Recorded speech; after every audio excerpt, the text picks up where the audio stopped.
नमस्कार, आप देख रहे हैं रियल बुलेटिन। मैं हूं दिव्या। आज हम लाइव मौजूद हैं मेरठ की सेंट्रल मार्केट में, जो करीब 40 साल पुरानी और शहर की सबसे मशहूर मार्केट मानी जाती थी, लेकिन अब बुलडोजर के निशाने पर है। शास्त्री नगर पर बने इस कॉम्प्लेक्स को आज ध्वस्त किया जा रहा है। चारों ओर फोर्स तैनात है और बुलडोजर लगातार दीवारें गिरा रहे हैं। जहां आज तक चहल पहल रहती थी, वहां अब वीरानी नजर आ रही है। दुकानदार अपने सामान को बाहर निकालने की कोशिश कर रहे हैं और पूरे इलाके में धूल का गुब्बार फैला हुआ है। यह मार्केट कभी कपड़े, जूते और इलेक्ट्रॉनिक्स जैसी हर चीज की पहली पसंद हुआ करती थी और कई परिवारों की रोजी रोटी इसी पर निर्भर थी। लेकिन अब सुप्रीम कोर्ट के आदेश के तहत इसे अवैध घोषित कर जमीन दोज किया जा रहा है। दुकानदारों में रोष और हड़कंप देखने को मिल रहा है। मैं हूं दिव्या और आप देख रहे हैं रियल बुलेटिन। मेरठ से लाइव रिपोर्ट।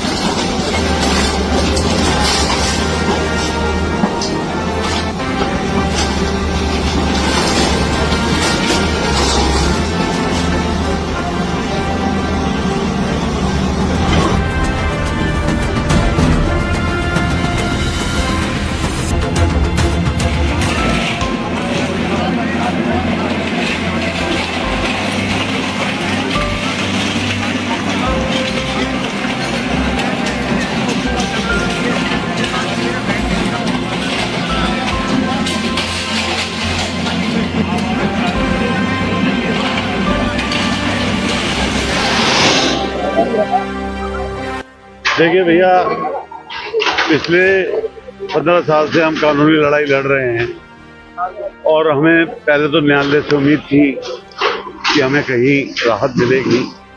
जब वहाँ भी ध्वस्तीकरण का हमें ऑर्डर मिल गया तो उसके बाद हमारे पास विकल्प सरकार बचती है। सरकार, हमारे अधिकारी, हमारे प्रतिनिधि, हर दर पे हमने जाके घुटने टेके, माथा टेका, लेकिन हमें कहीं से कोई मदद नहीं। ये 2013 में हाई कोर्ट में चला गया था, फिर 2014 में सुप्रीम कोर्ट में स्टे मिल गया और 2024 दिसंबर में ध्वस्तीकरण की कार्रवाई। कुछ आप सरकार से कहना चाहिए? कुछ नहीं, ये देखिए, हम जब छोटे थे दीपक का झंडा उठाया था, जिसे जनसंघ बोलते हैं, और आज फूल का झंडा तक उठाते आए और उसका अंजाम हमें आज आप देख ही रहे हो जो मिल रहा है। तो हम इस सरकार से क्या उम्मीद करें जिसने हमारा रोजगार ही छीन लिया। रोजगार देने की बात करते हैं, मुझे तो लगता है ये छीनने की बात करते हैं।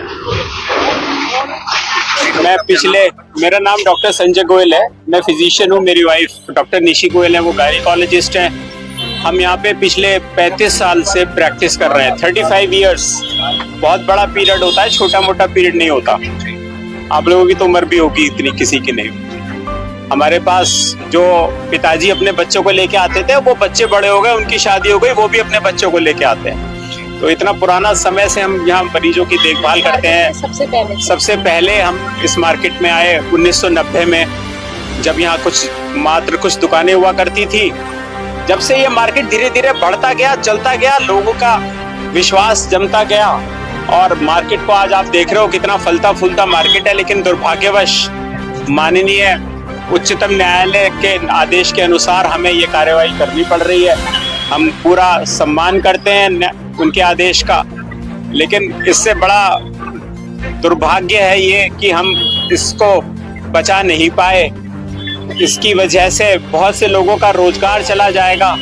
मेरे पास कंपाउंडर्स हैं, बराबर में मेरी शॉप्स हैं, और जो भाइयों की उनके पास काम करने वाले लोग हैं, उनका रोजगार चला जाएगा, जो कि एक बहुत ही परेशानी भरा समय है सबके लिए। लेकिन माननीय न्यायालय के आदेशों का पालन करना और शासन के आदेशों का पालन करना, हम जिम्मेवार नागरिक होने की वजह से हमारी ये जिम्मेदारी बनती थी। तो हमने अपनी आज सारी दुकानें खाली कर दी ताकि वो प्रशासन ये ध्वस्तीकरण की कार्रवाई करे और न्यायालय में इस बात को पेश कर दे और प्रेजेंट कर दे। मेरा मानना ये है कि सबके साथ सबका बहुत बड़ा लॉस है। केवल लॉस मॉनेटरी या पैसे का नहीं होता, आप सबको अपनी अपनी जगह से लगाव होता है, तो वो बहुत बड़ा लॉस है। लोग अपने लगाव को, अपने उस पैसे की चीज को, एक पैसे को अलग हटके उस जगह को छोड़ के जा रहे हैं। आप समझ सकते हो कि अगर आप जहाँ पर काम करते हो उसे छोड़ के जाना आपके लिए कितना मुश्किल होता है। ट्रांसफर ही हो जाता है किसी का तो उसे वहां से जाने में ही परेशानी होती है, और हमारे लिए तो ध्वस्तीकरण का ये आया है। हमें सरकार से आखिरी समय तक उम्मीद रही कि सरकार हमारे लिए, हमारे व्यापारियों के लिए कुछ ना कुछ करेगी, लेकिन सरकार हमारी उम्मीदों पे खरी नहीं उतरी। ये बड़ा ही अफसोस रहा, पर फिर भी हम ये मानते हैं